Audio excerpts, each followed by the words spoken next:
6 p.m., July 1st, 1987, and we're about to have the 50th anniversary ball of Air Weather Service. This is the culmination of 2 days of activity that we've had here at Scott and in the St. Louis region, and tonight we're going to have our anniversary ball. In a short period of time, these roughly 100 tables are going to be filled with 842 guests that have come from 36 states throughout the United States, and it's going to be a big evening. We wanted to share this evening with you, and we've also captured portions of the highlights of the last 2 days. We'll put that together in a big videotape for you, and that's going to be part of the Commander's Call videotape that's coming out to you, kind of our Project Heritage and our Project Warrior series. We hope you enjoy it as we enjoy this evening.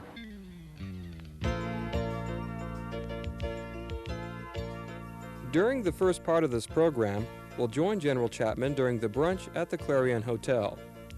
At the brunch, he welcomed former Air Weather Service members and told them about 50th anniversary activities at Scott Air Force Base and at the Clarion Hotel. Throughout General Chapman's comments, we'll be seeing highlights of the 50th anniversary activities. And now, General Chapman.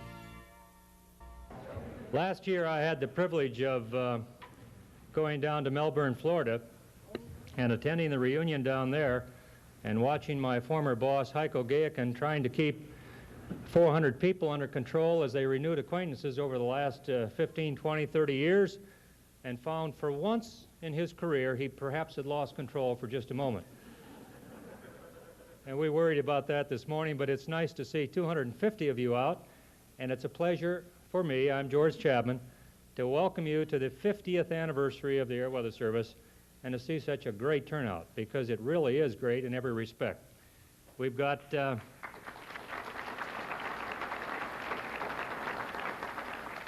we have 36 states represented. If you hadn't seen that in the various handouts that have been passed out by our people, that gives you an indication, I believe, of not only the link that you still have with the service and Air Weather Service, but the friendships that you maintain, and we're really pleased to see that turnout. 830 people, and still climbing, and we'll probably have that total number then for the big ball tomorrow evening. And I thought I'd spend a few minutes this morning certainly not telling you about Air Weather Service and everything that's happened over the past 10, 20, 30, or perhaps 50 years, but just go over a little bit of some of the things that we're going to be doing, personalize it a little bit for the next 48 hours, because believe me, we've got a big agenda planned. When I was down in Melbourne last year, and Colonel Gayakin, General Collins, and a few of the others had mentioned to me that it might be appropriate for the 50th anniversary to be at Scott, because that's the headquarters of Air Weather Service. I readily agreed to that. Should have had a little bit more foresight and recognized that there might have been a little bit of work involved in that, and there has been for about 8 months, but thanks to the efforts of a lot of people that you see around here in blue uniforms, the quality of the Air Weather Service people is as great as the day that you left Air Weather Service, and they've put together, I think, 2 full days of great activity, and I think you're going to enjoy it. I wanted to mention a couple of things that I think are unique, and one that just happened this morning as kind of a kickoff to this, and it really represents a lot of the work that you have undertaken for us in the past years. We have lobbied for a long, long time, we in Air Weather Service, to be recognized rather distinctively for the service that we render. I had the opportunity yesterday morning to brief the Secretary of the Air Force and the Chief of Staff on an area of our responsibility. And this morning at 8 o'clock, on behalf of General Cassidy, who's TDY, General Cassidy is the Commander-in-Chief of Military Airlift Command and my boss, but on behalf of General Cassidy, Lieutenant General Armstrong presented something to me that will be worn by all of the Air Weather Service people. Good morning. Today is the 30th of June, 1987, and this week we're commemorating the 50th anniversary of Air Weather Service. And I think it's most appropriate as we commemorate that anniversary that we pay special tribute to the members of Air Weather Service who make it all happen. Several times in the past they've tried to get a special recognition badge for the members of Air Weather Service unsuccessfully. And so finally we're able to do that, and it's my privilege today to present a plaque to Brigadier General George Chapman, the Commander of Air Weather Service, with the emblems that will be presented to the members of Air Weather Service so that they can wear proudly on their uniforms. George? Thank you very much, General Congratulations. Armstrong. I appreciate that very much, and on behalf of all of the Air Weather Service people, it's my personal pleasure and privilege to accept this meteorological badge plaque. And I would like to add, though, something very personal and certainly very appropriate. I know personally as Air Weather Service Commander how strongly you supported us in this recommendation, as well as General Cassidy, our SINC. And I would say again, on behalf of all of the Air Weather Service people, thanks for your very strong support. It's a proud day for us, not only for the 50th anniversary, but because of the recognition of our people through the acceptance of this badge. Thanks, sir. Thanks again. Congratulations. The transportation will leave here within the next hour and take people towards the golf course out at Scott. For those that are going out to play golf, we have 100 golfers, and we have a shotgun start. General Dwayne Cassidy is going to be on the course with us this afternoon, our Commander-in-Chief, and some of you may get a chance to see him out there. If not, he will be at 2 other activities with us throughout the next 48 hours. That's where you got the ball. Not here? Right there. Oh, thank you.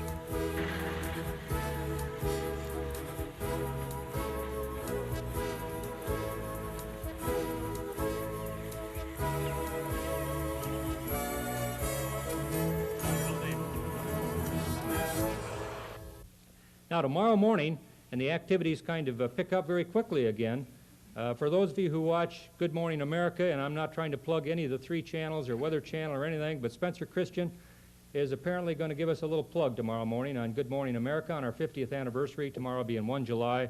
So if you want to turn in on that channel, you may hear a reference to the command and the service that you were a part of for 50 years. I feel quite certain you will. Don't know just what he's going to say. Probably depends on the weather that's over St. Louis at the moment, but we'll take our chances in that regard. At any rate, he is going to recognize us, and we appreciate that very much and appreciate their efforts. That region. By the way, we'd like to salute this morning the Air Weather Service celebrating its 50th anniversary of providing vital weather information to the Air Force.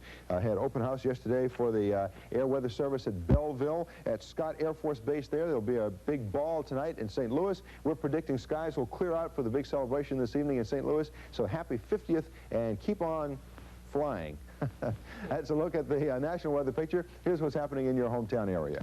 Hey, July marks the 50th anniversary of the Air Weather Service. These are the forecasters and observers for the Air Force. Now, the earliest known weather badge had a 3-cup wind anemometer, as a symbol, and that black and blue background represented night and day weather coverage. Now, the first commander was the Army Air Corps Captain Robert Losey, appointed in 1937, who, by the way, was the first American military officer killed in World War II. In 1943, the first 10 women Air Force service pilots were assigned to the weather branch. Today, nearly 5,000 people help make forecasts around the world for the Air Force. The Air Weather Service 50th anniversary celebration also received television coverage on the Armed Forces Radio and Television Service, Europe. Good evening. Glad you could join us. When you think about the weather here in Europe, who's the first person you think of? AFN's weather forecaster, Staff Sergeant John Gamache. Well, John is joining us in the Ghost House tonight with his boss, Colonel Gary Ziegler, commander of the 2nd Weather Wing. The Air Weather Service today is celebrating the 50th anniversary. Okay. Why don't you give us a little bit about the history of Air Weather Service? A couple of key dates. In the War of 1812, actually, the first national U.S. weather people were Army surgeons that were tasked to take observations to correlate with disease problems like yellow fever. In 1870, Congress decided to form a National Weather Service under the Department of War, and that was the first time that we took observations at different points at the same time and started having an organized system. But it wasn't until 1937 when the Army Air Corps Weather Service was formed out of the Army Signal Corps, and weather people had their own identity in one single organization, that it was a weather service unit. It started with about 22 officers and about 100 enlisted folks. and it's grown from that point to about 5,000 today. Sheila, before we go, one more thing. I'd like to present you this official Air Weather Service 50th anniversary emblem, and with it goes the title of honorary weather person, and we'd like you to start the mid-shift with us tonight, if you would, please. Thank you.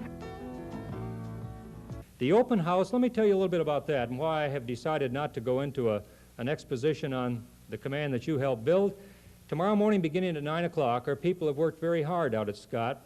We've brought in equipment, kind of a report to the stockholders, if you will, because you're part of that as tax-paying citizens as well as former members of Air Weather Service.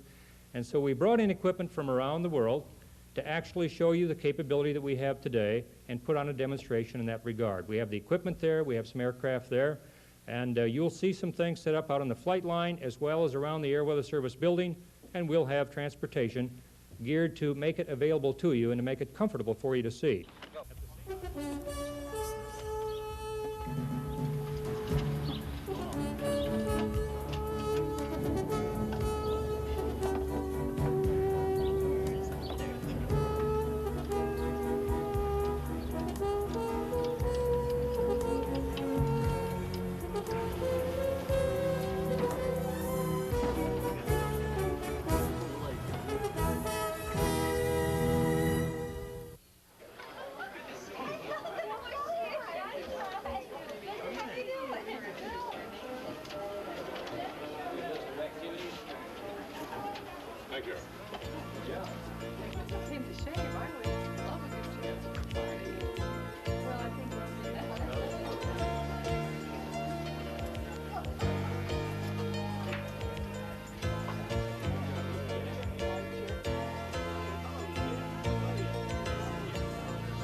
And we're very pleased that the sync then will follow that open house, General Cassidy, tomorrow at about 11:30 with a special dedication.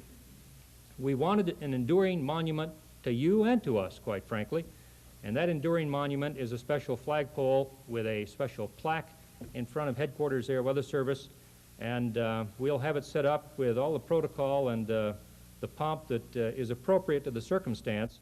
General Dwayne Cassidy, Commander-in-Chief, Military Life Command, and Brigadier General George Chapman, Commander of the Air Weather Service. And I think at the same time, by way of introduction of General Cassidy, it's important to note that he plays a logical role in this 50th anniversary, not only because he's the Commander-in-Chief of the Military Airlift Command, but because many, many years ago, he started out his career as a second lieutenant in the 6th Weather Group. And seated or standing about 15 feet to his left, as I recall, was his commander at that time, Colonel Bill Barney, when General Cassidy flew in the 1st Weather Reconnaissance Force that we had with some very special missions.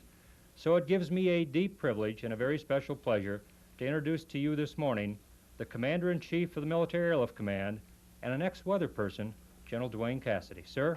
Thank you, sir.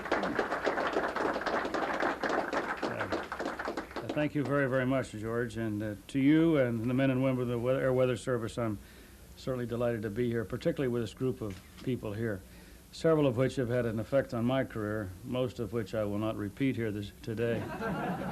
And certainly Bill Barney. I learned a lot from Bill Barney, and I won't tell all of that I learned from you either today, Bill Barney.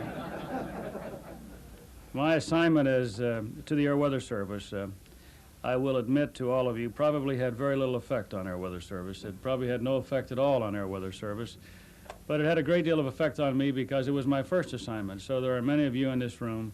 I would hope all of you in this room, young and old alike, remember well your first assignment. And some of you old-timers probably can say exactly where it was and exactly how it was and what it was like. And because of that, because Air Weather Service, even for a short period of time, was my first assignment, I think the words at the base of the flagpole that we will honor in a few minutes, George, have a great deal of meaning to me because it's, and I quote, the men and women of the Air Weather Service on their 50th anniversary. They're honoring those people. So I consider myself one of those people, having been assigned to it, not just because I'm the Commander-in-Chief now, but having been one of those Weather Service persons of a long time ago, and I'm delighted to be here because of that. The men and women of Air Weather Service are very visible representatives of MAC and the Air Force, and in all the military community, everywhere we go. You stand before flight crews, battlefield commanders, mission planners, major commanders, the commanders of all the commanders and chiefs. In fact, there's not a day goes by that there's not a Weather Service briefing that starts out the day of every commander's day. And so the first person up, the first person out front is a Weather Service person briefing the weather. So if he makes it or he or she make it a downer or a bad day, I sense the whole day for the command will go bad. But if they're upbeat and smiling like you always do, I think it sets a tone for what's going on. And I must tell you that one of my greatest satisfactions is getting many, many non-solicited comments on the value and the professionalism and the competence of our Weather Service people from all of those seniors commanders. What you do every day is so absolutely professional. I think we, the rest of the Air Force, give the Weather Service people the ultimate compliment. We tend to take you for granted, George, we really do. It's kind of like our wives and our husbands. We tend to take you for granted, and I think that's a great, great compliment. But let me tell you, believe me, we rely on your excellence, and we know it doesn't come easy. It takes hard work, it takes extra hours, and it takes the support of very dedicated families who are willing to make some sacrifices, as well as the members. George, thank you for allowing me, and thank all of the men and women of Air Weather Service for allowing me to be part of your celebration here this morning and to be part of the celebration this evening. I'm very, very proud of each and every individual in the Air Weather Service, every family member that we have. You do such great things. And as we take this command, this Air Weather Service command, into the next century with some next generation radar and some new weather distribution systems, I think for the next 50 years or longer, we will once again provide that excellence through people that you commanders and you NCOs have provided us in the past. Thank you all for coming. George, thank you for permitting me to be part of this.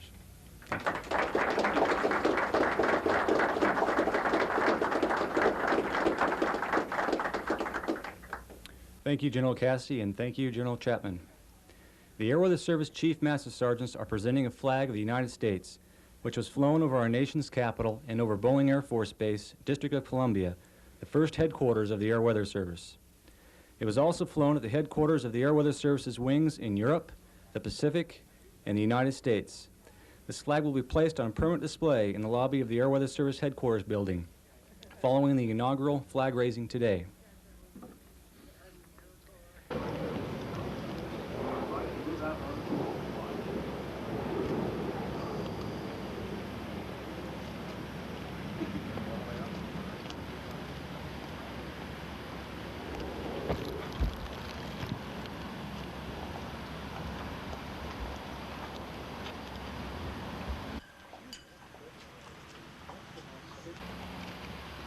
Present, car.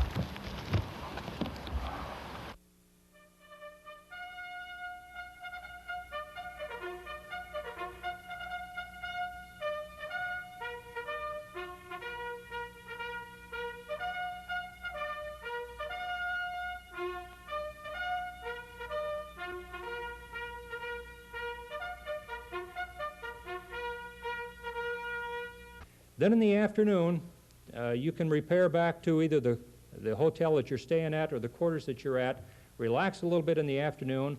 I am personally going to be honored to make a presentation tomorrow afternoon. We'll have an awards ceremony. We brought in some people for this that are also very important to us, and that's our Airman of the Year, NCO of the Year, Senior NCO of the Year, and Junior Officer of the Year. We brought them in so they can recognize the importance of this organization they're serving in. I'll make an official award presentation to them tomorrow afternoon, as well as a very special presentation to a former member of Air Weather Service, and I'll talk a little bit more about that tomorrow and tomorrow night. And so I thought that at this particular time, when we have a 50th anniversary celebration, it was appropriate, no matter how busy we are, to take some time and really reflect on our people. And we want to more properly have the awards ceremony now that we've been looking forward to for some time. Now, there are going to be some citations read, but I'd like to briefly introduce you to the people to make sure that you're aware of them, starting certainly with Matt Cornell, who's our Airman of the Year, 3 years in the service, honor grad out of Lackland, then reported to Pope Air Force Base, and at Pope he's been a distinguished grad of the NCO Prep School, and has been selected for Senior Airman below the zone while he's been there, and for many other reasons, many other accomplishments that you'll hear in the citation that's going to be read. Matt is very worthy of representing all of the airmen throughout the Air Weather Service as Airman of the Year. Airman Cornell, please step forward. Matthew J. Cornell, Air Weather Service, Airman of the Year, 1986. Senior Airman Matthew J. Cornell, Weather Forecaster Assistant, Detachment 21, 15th Weather Squadron, Pope Air Force Base, North Carolina, is the 1986 Air Weather Service Airman of the Year. Airman Cornell's outstanding professional skill and exceptional initiative set the standard for other Air Weather Service forecaster assistants. During the 317th Tactical Airlift Wing's Operational Readiness Inspection, Airman Cornell played a dual role by taking high-quality observations and doubling as a forecaster. Airman Cornell's strong performance helped earn his unit's Mission Support Center an outstanding rating. Airman Cornell volunteered to take extra pieball observations and help prepare forecasts for several drop zones during the International Airdrop Competition, Volant Rodeo 86. His additional efforts increased the safety of the drops during marginal weather and brought praise from the commander, 21st Air Force. Recognized as his unit's expert on small computers, Airman Cornell developed innovative programs to handle low-level wind shear studies on the Z100 computer, and then designed a training program to teach other unit members.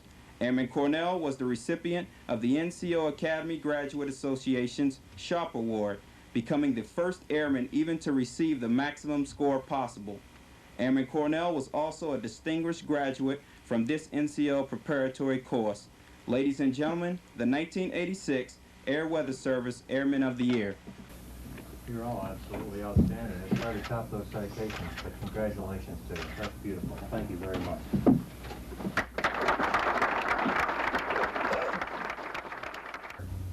Tech Sergeant Frank Hall, who is not only NCO of the Year in Air Weather Service, but as you've heard, NCO of the Year in MAC, and recently selected by the Chief of Staff of the Air Force as one of the 12 outstanding NCOs or airmen in the entire Air Force. And as General Cassidy said this morning, out of 500,000 people, that's not too bad. And we're kind of pleased for you, Frank.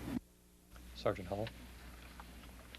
Frank J. Hall III, Air Weather Service Non-Commissioned Officer of the Year, 1986.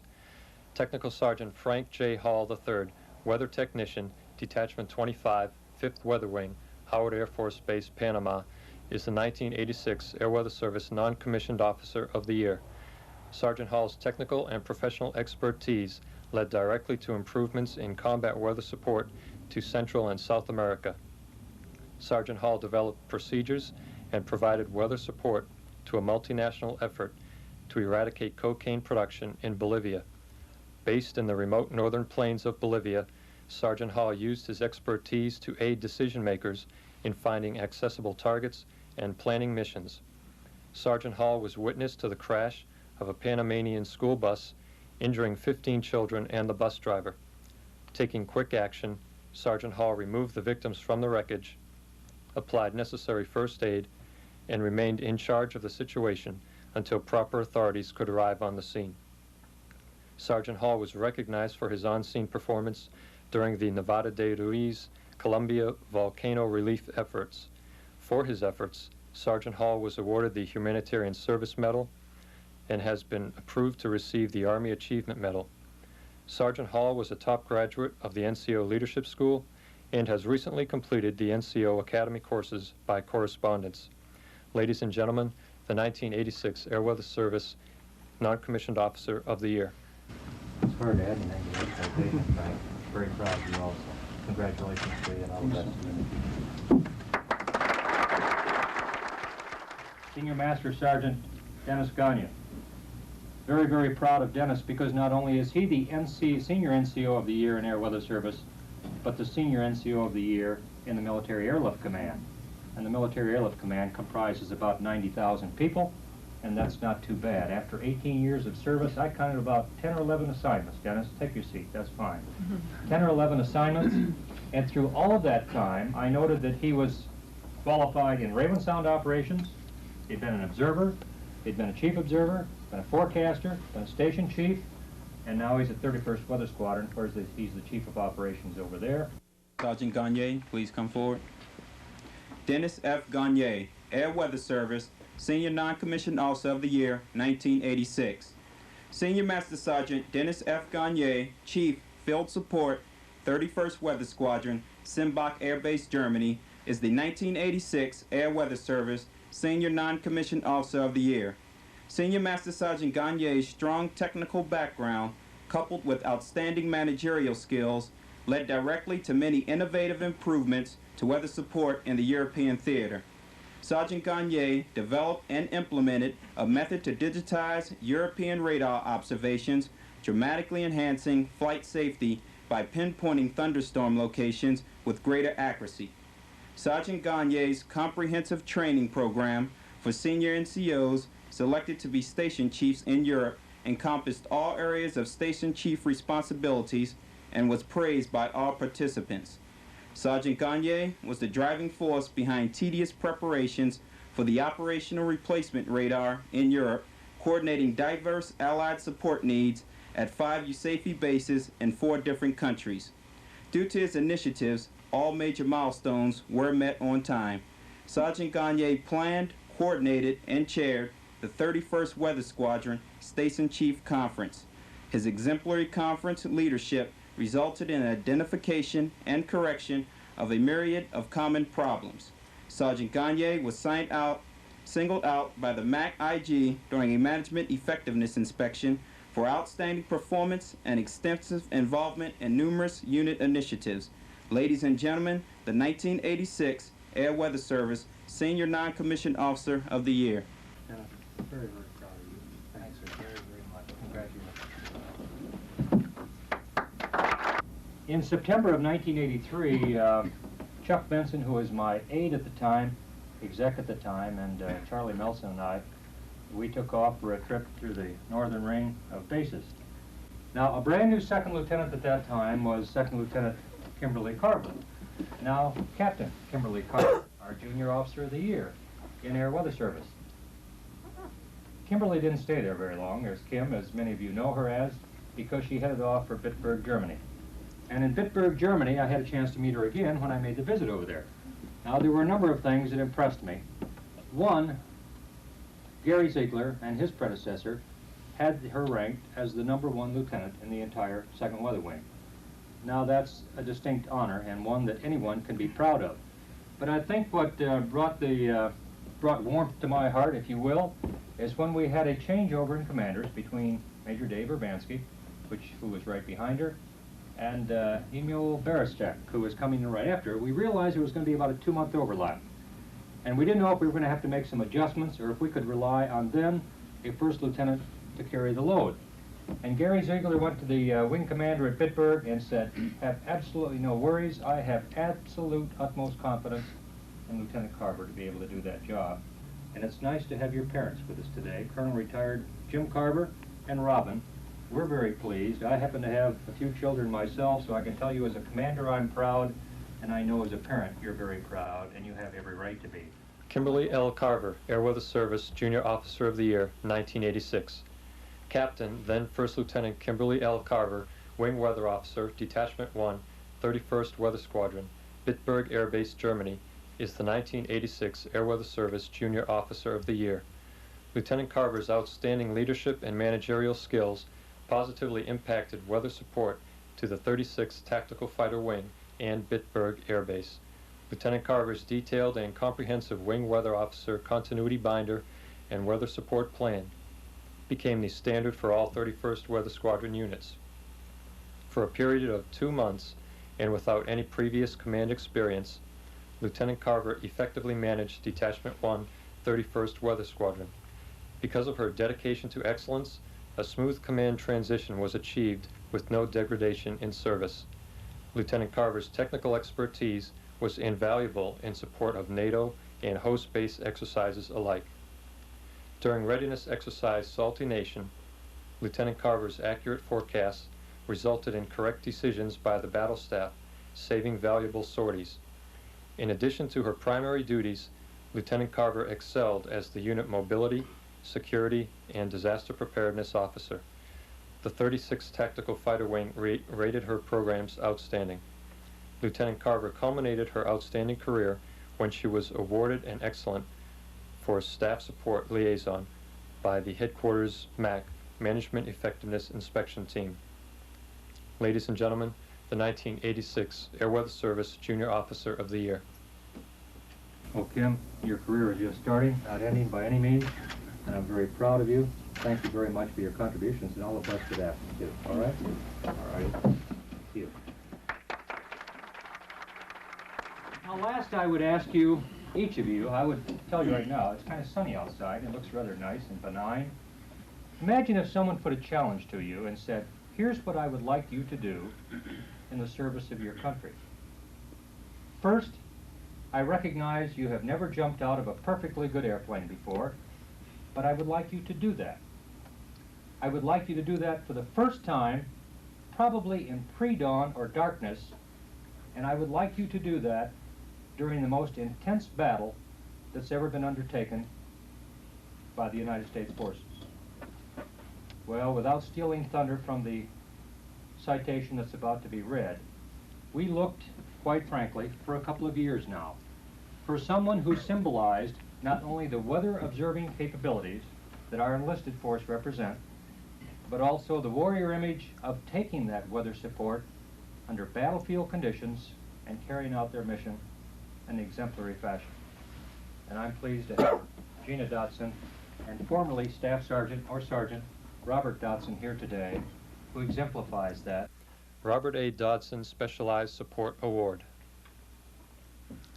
The Specialized Support Award is presented annually to recognize individual excellence by an Air Weather Service non-commissioned officer or airman providing specialized weather support. This year, the award is renamed as the Robert A. Dodson Specialized Support Award. Staff Sergeant Robert A. Dodson was an installation weather observer during World War II. Sergeant Dodson was assigned to Ascot, England in 1944. Following minimal training as a parachutist, Sergeant Dodson made his only jump with the 2nd 82nd Airborne Division on D-Day, June 6, 1944. Landing outside Saint-Mère-Liege, France, Sergeant Dodson injured his knee during the jump. Shortly after entering Saint-Mère-Liege, Sergeant Dodson and his unit came under siege. All members of the Air Support Party acted as riflemen for the next 36 hours. When the siege was lifted, Sergeant Dodson began duties as a weatherman, taking observations, including wind direction and speed, visibility, ceiling cloud and cloud heights, temperature and dew point, and sending them hourly by radio. Sergeant Dodson was finally evacuated to a hospital on June 21st for treatment of his injured knee. Ladies and gentlemen, Mr. Robert A. Dodson. Well, it'll be a great honor for me not only today to present this citation to you, and this you will be able to keep. And in the future, Mr. Dodson, we will present a plaque like this to the award winners in honor of you, and we thank you for your service to your country. Congratulations to you. Thank you so much.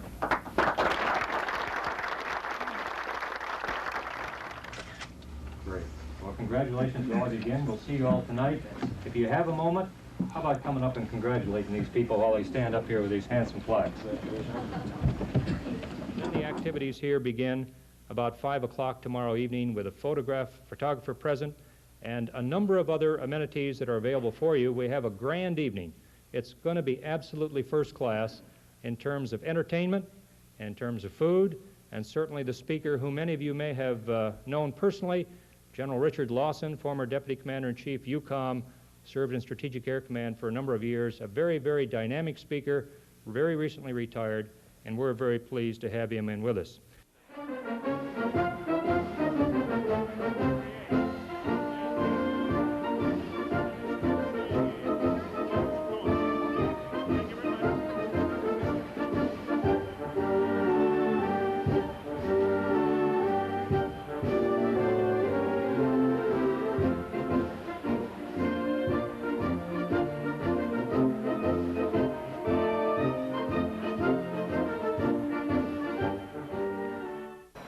Ladies and gentlemen, welcome to the Air Weather Service 50th Anniversary Ball.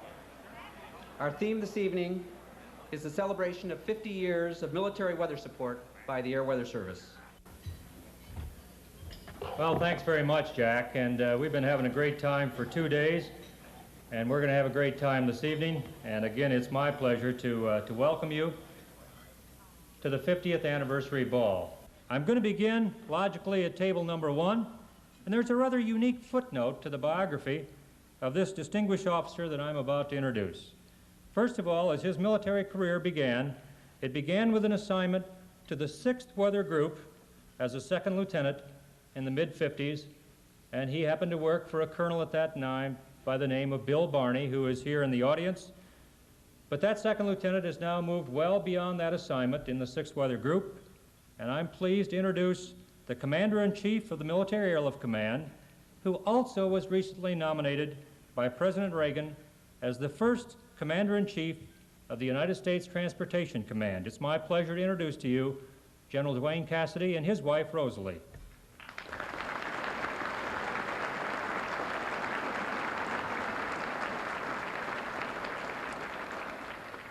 Our speaker and our very special honored guest this evening, the former Deputy Commander-in-Chief, United States European Command, and recently retired from our United States Air Force, General Richard Lawson and his wife, Joan.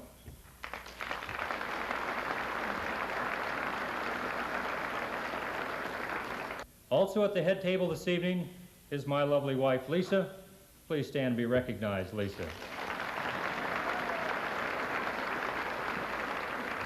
Now next I'm going to shift to the former Air Weather Service commanders who are in attendance tonight and introduce them individually to you because many of you with a crowd of 850 may not have had the opportunity to meet with them yet.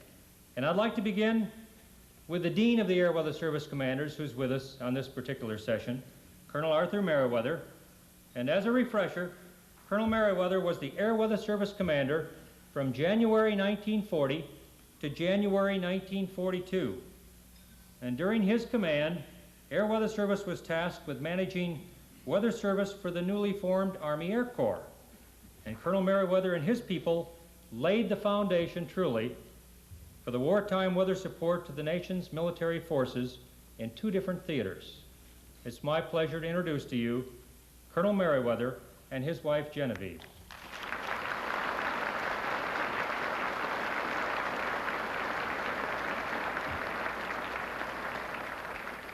I'd next like to introduce Brigadier General Norman Peterson. General Peterson was the Air Weather Service Commander twice, briefly from March to November in 1958, and again from October 1959 until March of 1963. And during his tenure, as many of you may recall, Air Weather Service moved its headquarters from Andrews Air Force Base to Scott Air Force Base, where we are today. And Tyros 1, the first weather satellite, was launched, and the first continental meteorological teletype system was implemented to upgrade weather communications. Ladies and gentlemen, General Peterson.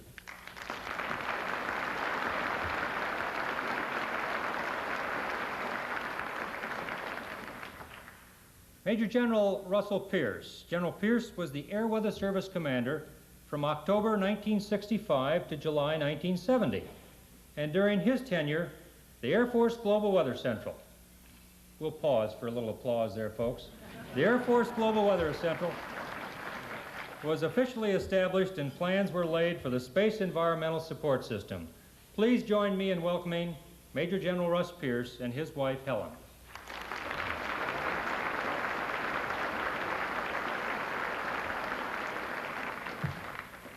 Brigadier General Bill Best. General Best was the Air Weather Service Commander from July 1970 through July 1973. He ensured the continued effectiveness of Air Weather Service operations in the latter stages of the Vietnam War and the military drawdown which followed.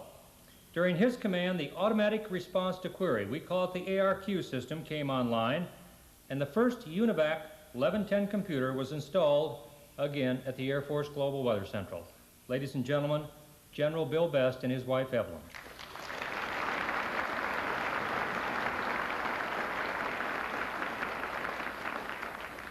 Now it's next my pleasure to introduce Major General John Collins. General Collins was the Commander of Air Weather Service from February 1974 until August 1975. And events during his command included computer upgrades at ETAC, the transfer of weather reconnaissance aircraft and crews to the Aerospace Rescue and Recovery Service, and the first Air Weather Service solar optical telescope became operational during that period of time, and is certainly a boon to our capability today worldwide. Ladies and gentlemen, General Collins and his wife Barbara.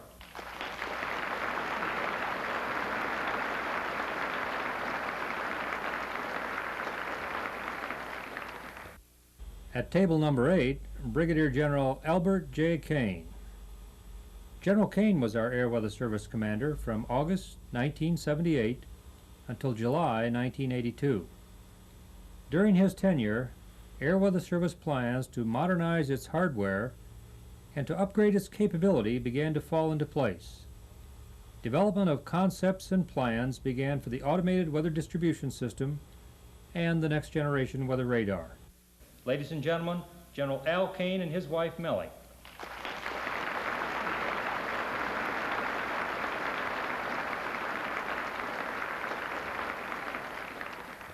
Now I'd like to introduce some of the Air Weather Service award winners who are here with us tonight, because I think it's very important that our award winners come in, see the heritage of the organization, see what you've done for us and the foundation that you've laid, and then help us to build on that in the future.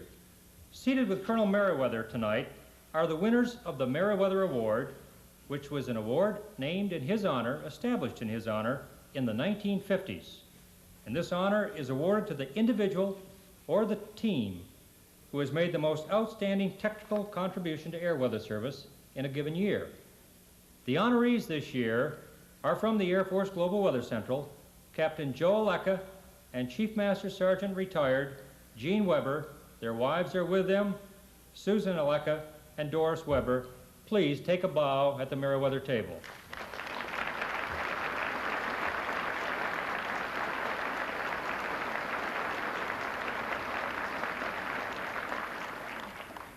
We have a number of both special or technical awards in Air Weather Service, as well as the professional awards, such as the Airman of the Year and the Junior Officer of the Year.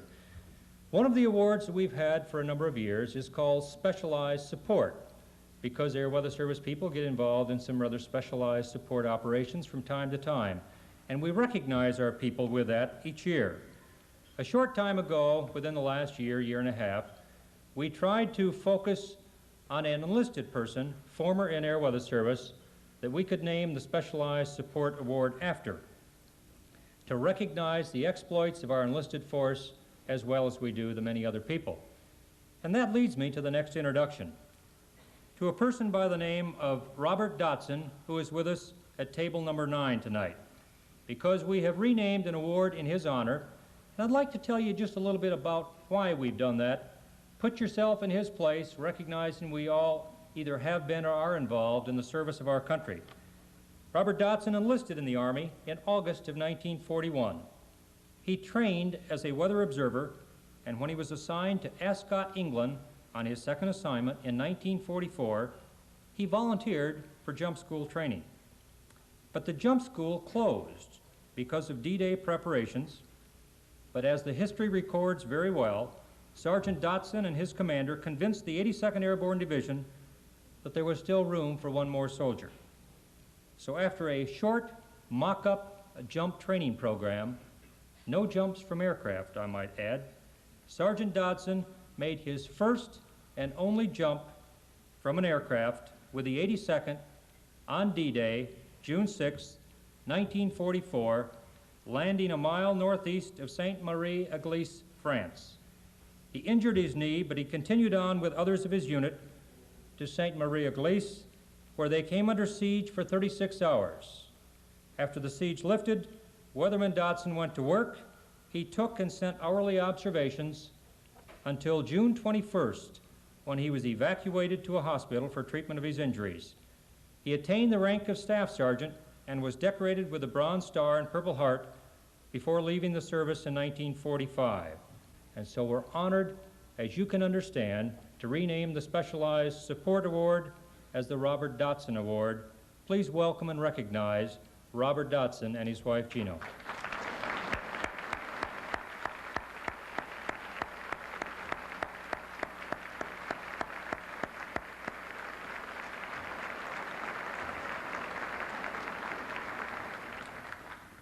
It's important for our active duty people, as I said a little earlier, to sense the history and the rather proud tradition of their awards and their organization. And I'd now like to introduce some other award winners that are with us this evening, who are really the foundation, as I indicated, of our hope to continue to build a strong air weather service to serve our country in the future.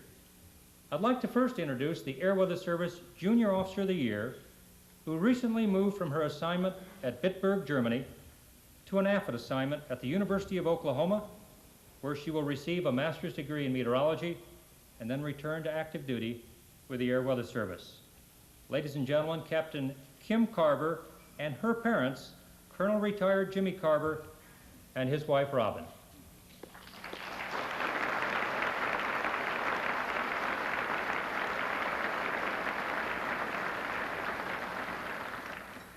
Next, the Air Weather Service Airman of the Year, Senior Airman Matt Cornell, a below-the-zoner to Senior Airman, a distinguished grad of the NCO Prep School, and he's from Pope Air Force Base, North Carolina.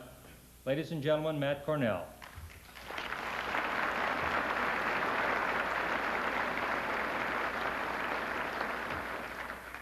Now, the Air Weather Service Senior NCO of the Year also happens to be General Cassidy's Military Airlift Command Senior NCO of the Year, and that indeed is an additional great honor.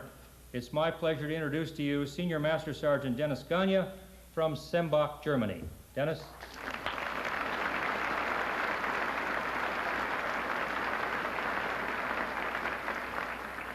And last but by no means least in this group, the Air Weather Service NCO of the Year, Tech Sergeant Frank Hall, from Det 25 5th Weather Wing, Howard Air Force Base in Panama, but now assigned to Fort Bragg in North Carolina. And it's worthwhile pointing out to you that Sergeant Hall is not only our NCO of the Year, he again is the Military Airlift Command NCO of the Year, and very recently was selected by the Chief of Staff, the United States Air Force, as one of the 12 outstanding Airmen of the Year from a field of about 500,000. That's a great award. Sergeant Hall.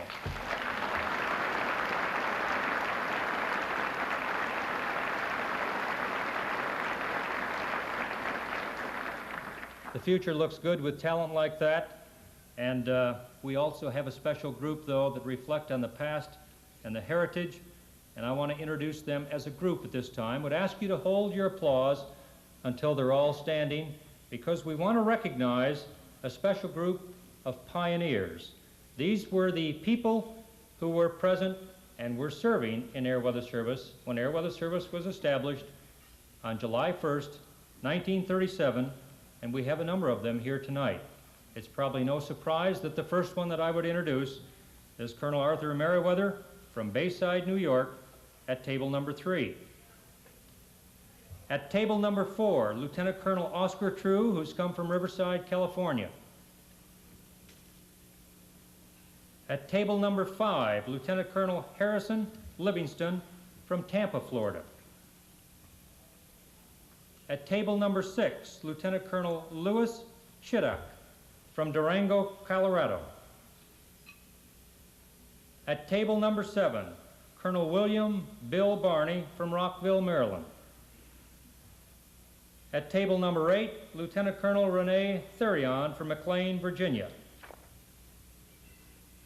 At table number 9, Sergeant Chalmer Hill from Reseda, California.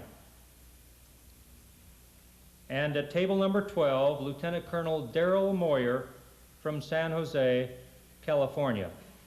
Ladies and gentlemen, the Air Weather Service pioneers. Give them a round of applause.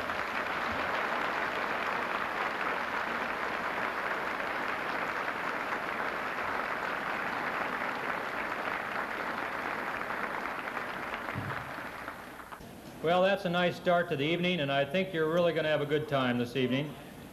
As we have had for a couple of days, the Clarion Hotel has prepared a very special meal for us this evening. We're sure you're going to enjoy it, but while you're eating, we're going to have some special entertainment for you as well. And I'd now like to call on Lieutenant Colonel Jack Hayes again to introduce some of that entertainment as you enjoy your meal. Thank you. Jack?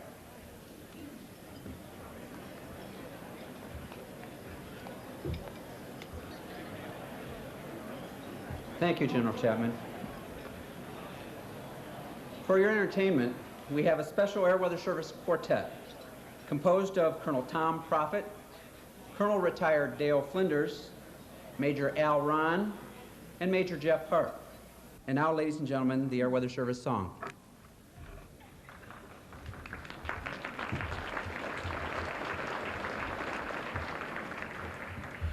Thank you, Colonel Hayes. I would like to emphasize that this is indeed the original, and I know because the words were copied out of my MIT cadet class book.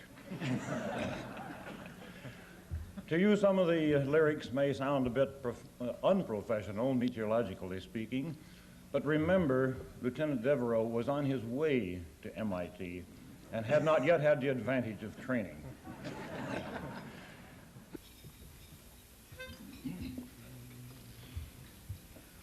Oh, I'll never forget the day was wet, the general wanted to fly. He said, my boy, is it okay for me to go on high? When I said, no, it's going to snow, you should have seen him frown. Say, I'm the only guy that ever kept the general down. I read the codes and spot the plot, my maps are very neat. With isotherms and millibars, my charts are most replete. I slip the slide rule, check the graph, consult the weather vane. I order sunshine every day, but all I get is rain. The teletype thought, synoptic shock, anemometers going around.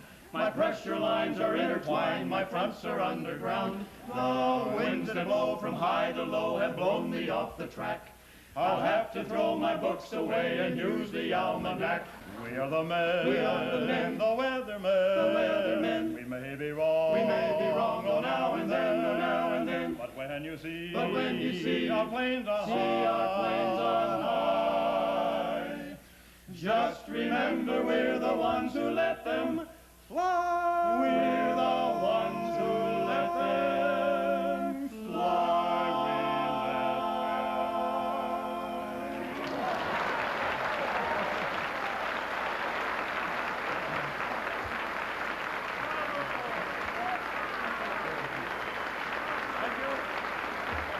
Thank you.